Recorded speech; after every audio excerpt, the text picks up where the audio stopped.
علماء کے بیانات سننے کے لیے مفتی اظہر قاسمی میرٹھ چینل کو سبسکرائب کریں۔ بسم مفتی اللہ اظہر قاسمی میرٹھ الرحمن چینل۔ الرحیم۔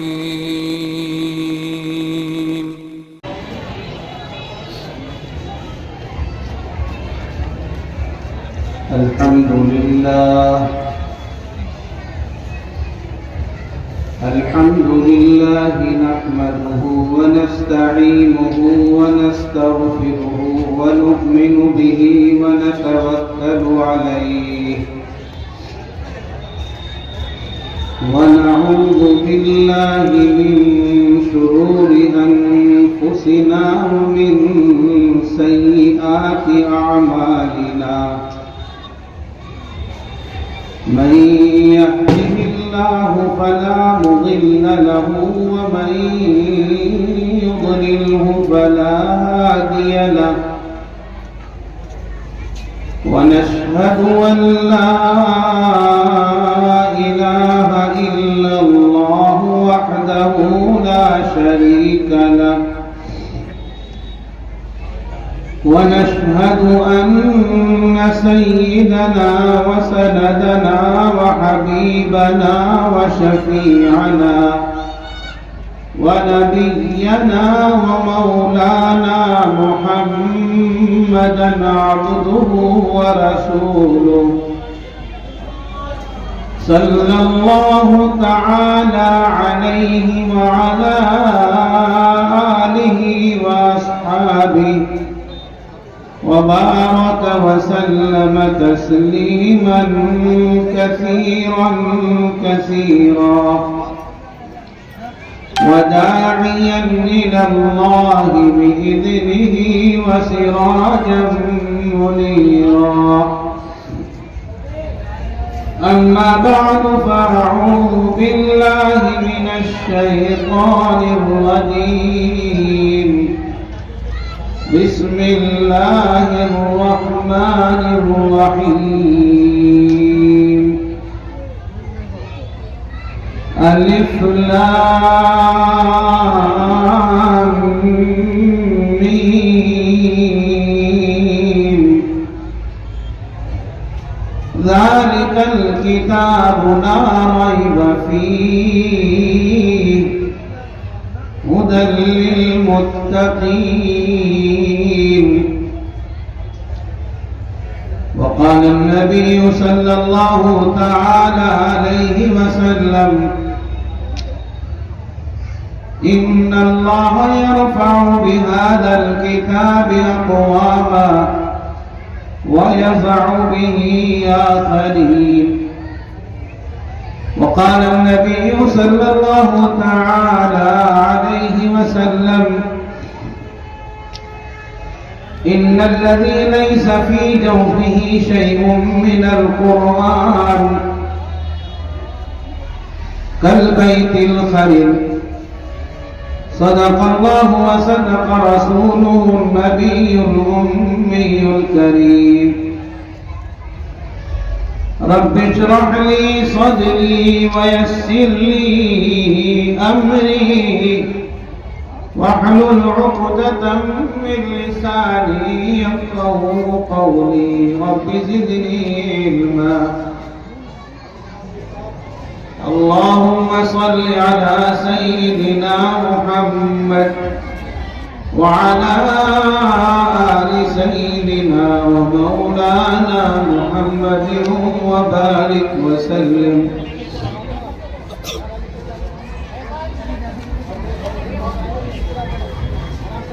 اسٹیج پر جلوہ افروز موقر محترم لائق احترام مہمان نظام بزرگوں اور دینی بھائیوں اور پس پردہ بیٹھی ہوئی ماں اور بہنوں، آپ کے اس مدرسے کا یہ سالانہ اجلاس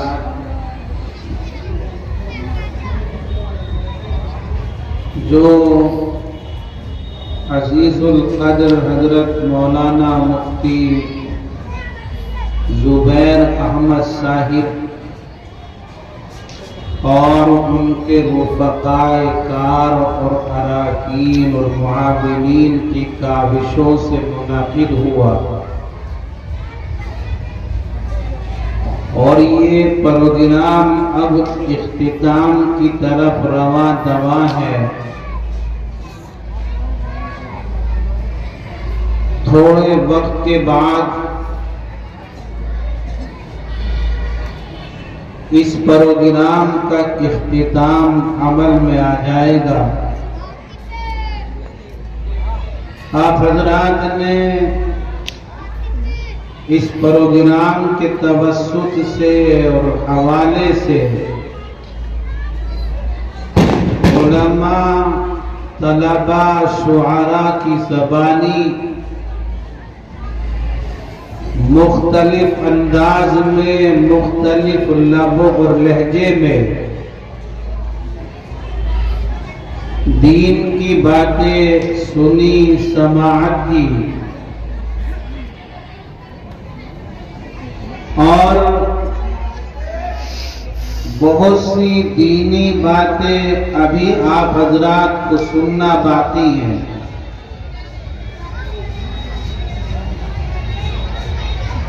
میں نے آپ کے سامنے قرآن مقدس کا ایک تھوڑا سا حصہ جو سورۃ البقرہ قرآن کی سب سے طویل اور لمبی سورت ہے، اس کا ابتدائی حصہ آپ کے سامنے تلاوت کیا۔ بعدہ تاجدار مدینہ سرور کون و مکان احمد مجتبی محمد مصطفیٰ نبی اکرم صلی اللہ علیہ وسلم کی زبان سے نکلے ہوئے چند کلمات، چند احادیث اور فرمودات آپ کے سامنے پیش کیے۔ اختصار کے ساتھ ان آیات اور احادیث کی روشنی میں آپ کی خدمت میں چند معروضات پیش کرنے کا ارادہ ہے۔ یہ مدرسہ اور یہ دیگر مدارس اور مکاتب دینیہ، ان مدارس کے اندر، اس مدرسے کے اندر جو اللہ کا کلام سکھایا جاتا ہے، یہ اساتذہ، یہ قراء، یہ علماء، یہ صلحاء جو امت مسلمہ کے مستقبل کے سینوں کے اندر، یہ بچے، یہ طلباء، یہ طالبات امت مسلمہ کا مستقبل ہے، ان کے سینوں کے اندر جس قرآن کو داخل کرتے ہیں، ان مدارس کے اندر جو قرآن پڑھایا جاتا ہے، جو قرآن سکھایا جاتا ہے، یہ اللہ عز و جل کا کلام ہے۔ یہ کوئی تخیلات کی کتاب نہیں ہے، یہ کوئی تصورات کی کتاب نہیں ہے، یہ کوئی چند افراد یا کسی کمیٹیز کی طرف سے بنایا ہوا کوئی کتابچہ، کوئی دستاویز، کوئی فائل، کوئی رجسٹر نہیں، یہ اللہ کا کلام ہے۔ اللہ تبارک و تعالی نے اس انسان کو دنیا کے اندر بھیجا، اس روئے زمین پر، اس ارض و سما کے اندر اللہ کی بے شمار مخلوقات، لیکن ان تمام مخلوقات کے اندر اللہ نے جو مقام، جو مرتبہ، جو عظمت، جو رفعت، جو بلندی اس انسان کو عطا فرمائی، وہ کسی اور مخلوق کو عطا نہیں کی گئی۔ اللہ پاک نے جسم و جثے کے اعتبار سے انسان سے بڑی بڑی مخلوقات کو وجود عطا کیا۔ یہ زمین جسم و جثے کے اعتبار سے انسانوں سے بہت بڑی مخلوق، یہ آسمان انسان کے مقابلے میں بڑی مخلوق، اور جمادات، حیوانات، اشجار، احجار، یہ جسم و جثے کے اعتبار سے بڑی بڑی مخلوقات، مگر اللہ تبارک و تعالی نے اس انسان کو جو عظمت عطا فرمائی ہے، اس انسان کو جو رفعت اور بلندی عطا فرمائی ہے، وہ عظمت ہے، وہ رفعت ہے، وہ بلندیاں اللہ پاک نے کسی اور مخلوق کو عطا نہیں کی۔ اللہ پاک نے اس مخلوق انسان کی عظمت کا، اس کی کرامت کا، اس کے تقدس کا، اس کے احترام کا، اس کی رفعتوں کا، اس کی بلندیوں کا، اس کے مقام بالا کا قرآن کے اندر تذکرہ فرمایا، اور یوں ارشاد فرمایا وَلَقَدْ كَرَّمْنَا بَنِي آدم، ہم نے بنی آدم کو محترم اور مکرم بنایا۔ اللہ پاک نے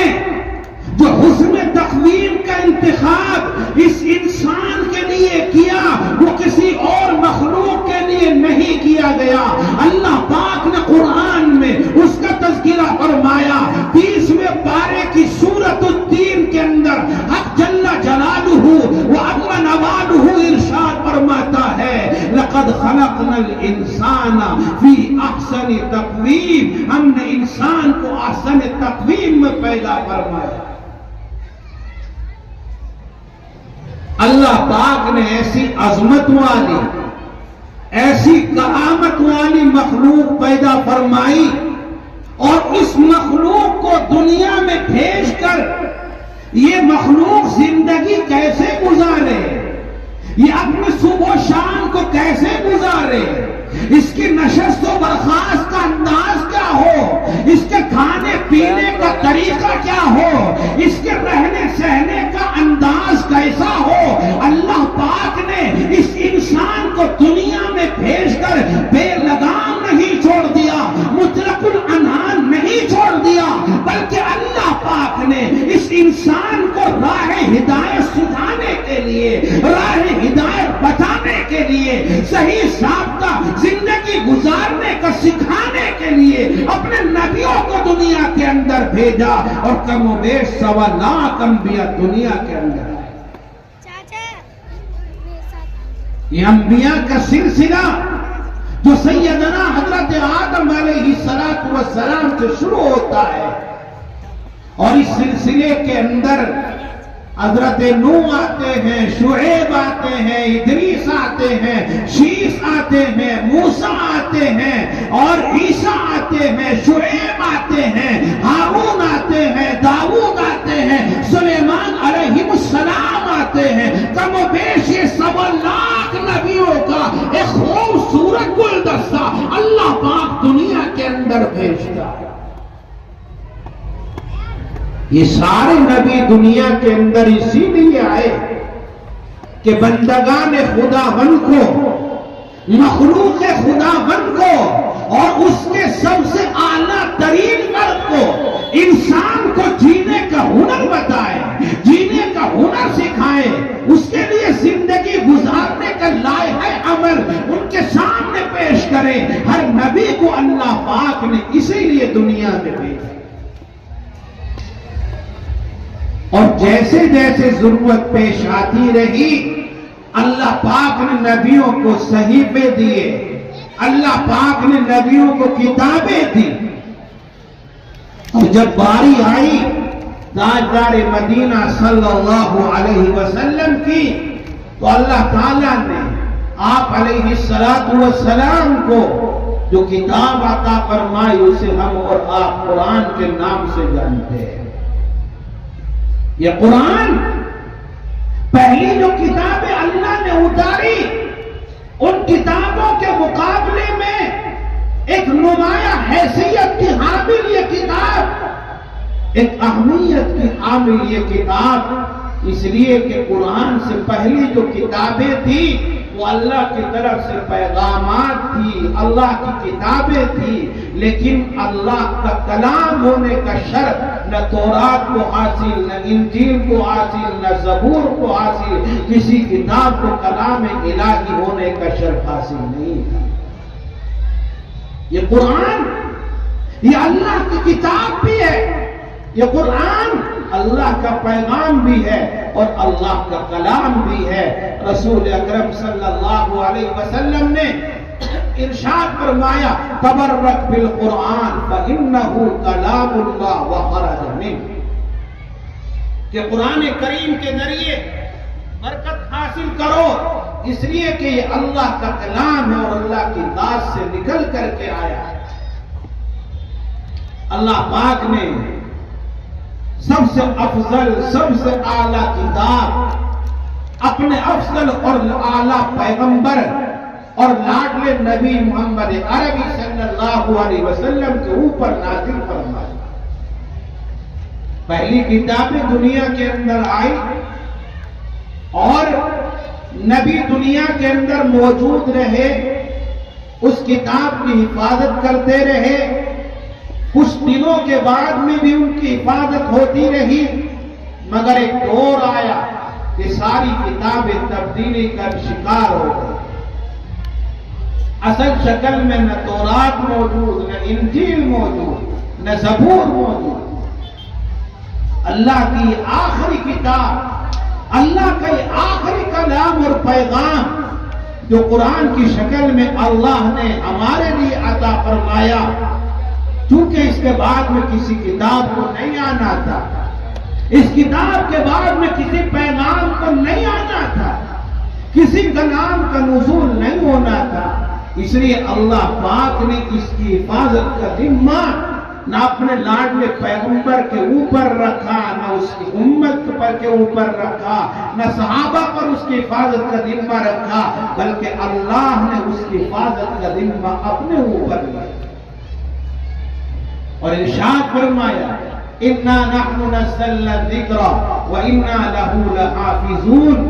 ہم نے ذکر کو اتارا ہے، ہم اس کی حفاظت کرنے والے ہیں۔ عزیزان گرامی، یہ کتاب جسے قرآن کہا جاتا ہے، یہ بلا ریب کتاب ہے، بغیر شک اور شبہ والی کتاب ہے۔ اللہ کی طرف سے جو باتیں اس کے اندر کہی گئی وہ بغیر کسی شک اور شبہ کے، اور ان کے اندر شک اور شبہ کیا بھی نہیں جا سکتا، تبدیلی بھی نہیں کی جا سکتی، تحریف بھی نہیں کی جا سکتی۔ اللہ نے اس کتاب کی حفاظت کا نظم فرمایا۔ اللہ کی قدرت کہ اتنا بڑا قرآن جس کے اندر 6666 آیتیں، 114 سورتیں، 30 پارے، 7 منزلیں، اتنا بڑا قرآن، اتنی بڑی کتاب پوری دنیا کے اندر بہت سارے مذاہب کے ماننے والے موجود ہیں، ان کی مذہبی کتابیں دنیا کے اندر پائی جاتی ہیں، مگر کسی بھی مذہبی کتاب کو یاد نہیں کیا جاتا، حفظ نہیں کیا جاتا، اور کوئی ان کا حافظ بھی دنیا کے اندر نہیں ملتا۔ یہ قرآن کا اعزاز ہے، یہ نبی اکرم صلی اللہ علیہ وسلم کا معجزہ ہے کہ آپ کے اوپر جو کتاب اتاری گئی، اللہ پاک نے اس کی حفاظت کا یہ نظم فرمایا کہ روئے زمین پر بے شمار اس کو اپنے سینے کے اندر محفوظ کرنے والے حفاظ، مفاہیم کو محفوظ کرنے والے علماء اس دنیا کے اندر پیدا فرمائے، اور ہر دور کے اندر اللہ ان کو پیدا کرتا ہے۔ اتنی بڑی کتاب، اس کا حال یہ ہے کہ اس کو یاد کرنے والے بچے بھی، بڑے بھی، بوڑھے بھی، مرد بھی، عورتیں بھی، ہر قسم کا فرد آپ کو ملے گا۔ اور اتنی بڑی کتاب ایک ایک مہینے کے اندر حفظ کرنے والے ملیں گے، چند مہینوں میں حفظ کرنے والے ملیں گے، چند ایام میں حفظ کرنے والے ملیں گے، اور تاریخ ہمیں یہ پتہ بتاتی ہے کہ اتنی بڑی کتاب کو 3 دن میں یاد کرنے والے بھی موجود رہے۔ 3 دن میں پورا قرآن حفظ کیا۔ ایک عالم گزرے ہیں، بڑے عالم گزرے ہیں، وہ اپنے بارے میں لکھتے ہیں کہ اللہ کی قدرت کہ میں نے یاد کی تو ایسی چیز یاد کی کہ اتنے مختصر سے وقت میں کوئی یاد نہیں کر پاتا، اور بھولا تو ایسی چیز کو بھولا کہ کوئی آدمی، عام آدمی بھی اس کو نہیں بھول پائے گا۔ وہ اپنا واقعہ بیان کرتے ہیں کہ اللہ کے فضل سے 3 دن کے اندر میں نے پورا قرآن یاد کیا، پورا قرآن حفظ کر لیا، پورا قرآن 3 دن کے اندر۔ اور یاد کون سی چیز بھی نہیں، بھولے کس چیز کو؟ وہ فرماتے ہیں ایک مرتبہ میرا ارادہ ہوا کہ میں اپنی بڑھی ہوئی داڑھی کو قینچی سے قطع کر ڈالوں، کاٹ ڈالوں، اور بڑھی ہوئی داڑھی کو کاٹنے کے لیے ایک ہاتھ سے میں نے اپنی داڑھی کو پکڑا، ایک ہاتھ میں قینچی کو لیا۔ اب بڑھی ہوئی داڑھی ہر کوئی جانتا ہے، جب کاٹنا چاہے گا، اپنی داڑھی کو بنانا اور سنوارنا چاہے گا، شریعت کے مطابق داڑھی کو رکھ کر اسے بنانے سنوارنے کا کام کرے گا۔ تو اگر مٹھی میں داڑھی ہے تو اسے نیچے سے کاٹے گا، مگر بھول گئے کہاں سے داڑھی کاٹنی ہے، ہاتھ کے اوپر سے پوری داڑھی کو کاٹتا ہے۔ 3 دن میں پورا قرآن۔ اللہ کی قدرت دیکھیے کہ یاد کرنے پر آئے تو 80 سال کا بوڑھا بھی قرآن کو حفظ کر لیتا ہے۔ تاریخ میں مثالیں موجود ہیں۔ ابھی چند سال پہلے ہم ایک جلسے کے اندر حاضر ہوئے، وہاں پہنچے، پتا چلا کہ اتنے حفاظ ہیں، اور ماشاءاللہ ان حفاظ کے اندر ایک 75 سال کا بوڑھا بھی ہے جس نے قرآن کو حفظ مکمل کر لیا۔ الیکٹرانک میڈیا کا دور ہے، سوشل میڈیا کا دور ہے۔ ابھی میڈیا پر، سوشل میڈیا پر ایک خبر بڑی تیزی کے ساتھ وائرل ہوئی اور اس کو پھیلایا گیا۔ محض 3 سال کا ایک بچہ پورے قرآن کا حافظ اور بہترین حافظ، 3.5 سال کی عمر کا بچہ۔ 3.5 سال عمر ہی کیا ہوتی ہے؟ ہمارے بچے اس عمر کے اندر صحیح سے بولنا نہیں جانتے، جیم ہاں کہنا نہیں جانتے، سین شین کا فرق نہیں پہچان پاتے۔ وہ 3.5 سال کا بچہ پورے قرآن کا حافظ اور بہترین حافظ۔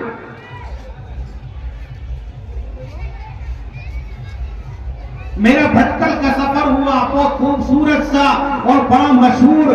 یہ کرناٹک کا ایک شہر ہے، اور بالکل وہاں کا انداز وہی ہے جو عربوں کے رہنے سہنے کا انداز ہے، چونکہ ان علاقوں کے اندر وہاں کے لوگ رہتے ہیں اور اپنی تجارتیں، اپنی ملازمتیں کرتے۔ بڑا خوبصورت سا شہر، کئی مرتبہ میرا وہاں کا سفر ہوا، وہاں کے علماء نے مدعو کیا، میں وہاں پہنچا۔ ایک وہاں کے بہت مشہور عالم اور بڑے مضمون نگار اور قلمکار، بڑے مصنف حضرت مولانا الیاس صاحب دامت برکاتہ العالیہ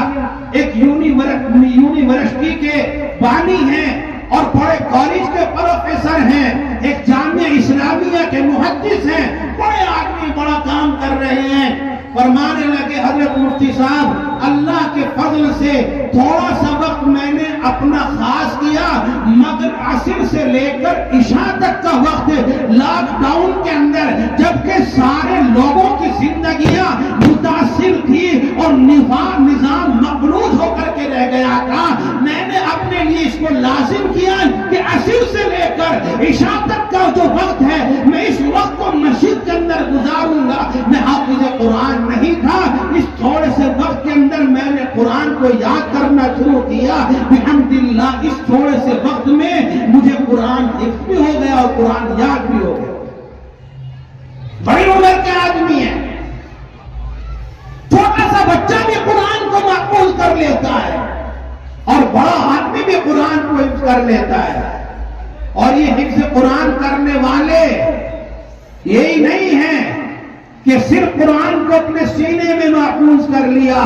نہیں میرے بھائیوں, ان مدرسوں کے اندر جو عمل انجام دیا جاتا ہے وہ محض قرآن پڑھانے کا عمل نہیں ہے, قرآن سکھانے کا عمل نہیں ہے, قرآن کو حفظ کرانے کا عمل نہیں ہے. یہ قرآن کو پڑھانے کا عمل, یہ قرآن کو سکھانے کا عمل, یہ قرآن کو حفظ کرانے کا عمل ساری دنیا کے باطل کو یہ چیلنج پیش کرتا ہے. دنیا والوں کان کھول کر کے سن لو, قرآن کو نہیں مٹایا جا سکتا, قرآن کے ماننے والوں کو ختم نہیں کیا جا سکتا. قرآن کے ماننے والوں کو تم ان کا خون بہاؤ گے, ان کو قتل کرو گے, ان کے ساتھ میں قتل و غارت گری کا معاملہ کرو گے, نہ قرآن مٹے گا نہ قرآن کا ماننے والا مٹے گا.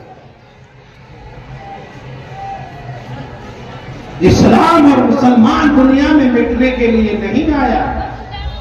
مساجد کو منہدم کر دو, مدارس کو منہدم کر دو, اسلام مٹ جائے گا, مسلمان مٹ جائے گا. نہیں میرے بھائیوں, اسلام کو تو اللہ پاک نے ایسا سرسبز و شاداب پودا اور درخت بنایا ہے کہ اسے تو جتنا جھانگو گے اتنا ہرا ہوگا. اسی کو تو شاعر نے کہا ہے, تم جتنا بھی تراشو گے اتنا ہی سوا ہوگا, تم جتنا بھی تراشو گے اتنا ہی سوا ہوگا. اسلام وہ پودا ہے, کاٹو تو ہرا ہوگا. مسلمان کے خون سے ہولیاں کھیلنے سے نہ اسلام ختم ہونے والا نہ مسلمان ختم. یہ بچے چیلنج کرتے ہیں, باطل طاقتوں اپنے کان کھول لو, اپنی آنکھیں کھول لو, ہم تمہیں چیلنج کرتے ہیں. جس قرآن کو تم مٹانا چاہتے ہو, جس قرآن کو تم ختم کرنا چاہتے ہو, جس مسلمان قوم کو جو قرآن سے جڑی ہوئی قوم ہے, جو قرآن کو اپنا مذہبی پیغام سمجھنے والی قوم ہے, اس کو ختم کرنا چاہتی ہو. بھائیوں, مسلمان کے اوپر جو حالات آتے ہیں اسے مٹانے کے لیے نہیں بلکہ بنانے کے لیے آتے ہیں. یہ ذہنوں سے نکالنے کے مسلمان مٹ جائے گا. مٹانے کی کوشش کرنے والے مٹتے رہے. ہر دور کے اندر مسلمان کل بھی باقی تھا, آج بھی باقی ہے, اور اللہ کے فضل سے جب تک اللہ کو منظور ہے باقی رہے گا اور موجود رہے گا. یہ قرآن کریم کے پڑھنے والے بزبان حال پوری دنیا کو چیلنج پیش کرتے ہیں کہ جس قرآن کو تم مٹانا چاہتے ہو وہ قرآن کے سینوں کے اندر محفوظ ہے, وہ قرآن سینوں کے اندر موجود ہے. اور عجیب بات ہے, قرآن کا اعزاز ہے, قرآن کا تقدس ہے کہ کوئی مٹانا تو دور کی بات ہے, تبدیلی بھی نہیں کر سکتا. ایک حرف, ایک زبر, ایک زیر اس کو بھی ادھر سے ادھر نہیں کر سکتا. ہے قول محمد قول خدا, فرمان نہ بدلا جائے, بدلے گا زمانہ لا, قرآن نہ بدلا جائے. قرآن بدلنے کے لیے نہیں آیا, قرآن مٹنے کے لیے نہیں آیا. اور آپ دیکھیں کہ چھوٹے چھوٹے بچے, کوئی 6 سال کا, کوئی 7 سال کا, 8 سال کا, 10 سال کا, تقریباً اس طرح کی عمر کے بچے پڑھنے والے حافظ قرآن ہو ہی جاتے ہیں. یہ معصوم سے بچے, چھوٹے چھوٹے بچے. لیکن حال کیا ہے؟ حال یہ ہے کہ جب یہی بچے قرآن سننے کے لیے اپنے اساتذہ کے پیچھے کھڑے ہوتے ہیں, بڑے بڑے علماء کے پیچھے قرآن کے سامع بن کر کے کھڑے ہوتے ہیں, اگر استاد قرآن کی کسی آیت کو غلط پڑھنا چاہے, کسی آیت کے اندر کوئی خلط ملط کرنا چاہے, تو وہ بچہ اگر نماز سے باہر ہو, استاد کے سامنے بیٹھا ہو, تو بولنے کی ہمت نہیں, سانس لینے میں بھی دقت, اور بولنے کی ہمت اور جرأت اس کے اندر نہیں. مگر قرآن کی عظمت، قرآن کا تقدس، وہ چھوٹا سا بچہ اپنا